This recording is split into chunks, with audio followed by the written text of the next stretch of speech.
Ms. Van Quathem, you wanted to speak in public comment?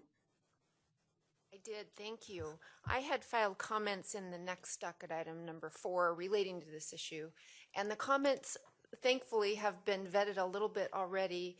I'm here for Rio Verde Country Club, and the reason that we're concerned about this is not because our neighbors, we don't want them to be successful. The reason that we're concerned is because the Rio Verde subdivisions that are served by the current EPCOR company have a very limited, and it's a water exchange agreement supply.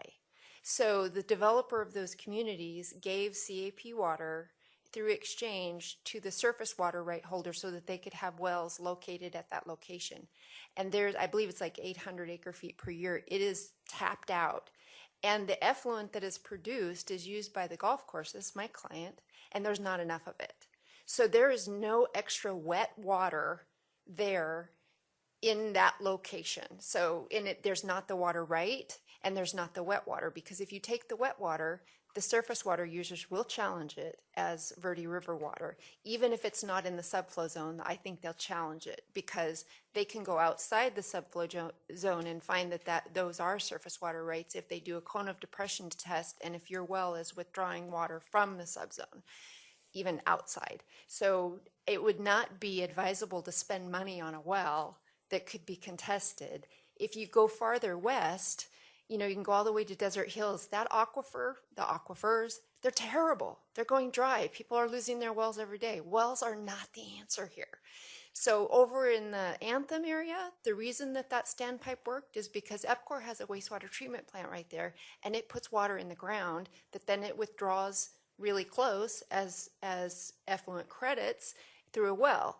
The well does have a restriction on it, and Commissioner Kennedy was saying the right term, that Anthem Homeowners Association controlled the site that we used to drill EPCOR's well, and they did put a restriction on it that it was only for those people that were existing haulers at that time.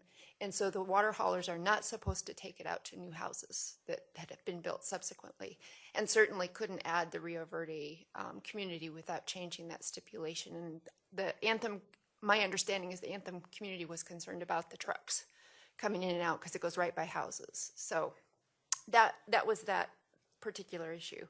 So and I do this for a living because I help developers find water for subdivisions.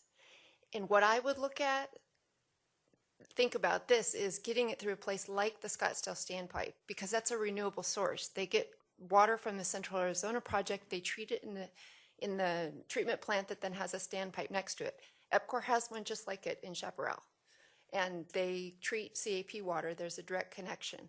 And so if the community could find a Harquahela source or some sort of credit upstream and get those providers to wheel the water, they could then potentially have a more renewable supply that isn't dependent on a well that might go dry. They could drill the well and it could be a duster. I mean, there's no guarantee they'd even find a wet water. So. Right, okay. That's my 2 cents. Yeah, thank you. Questions for Ms. Van Quathem? No, okay.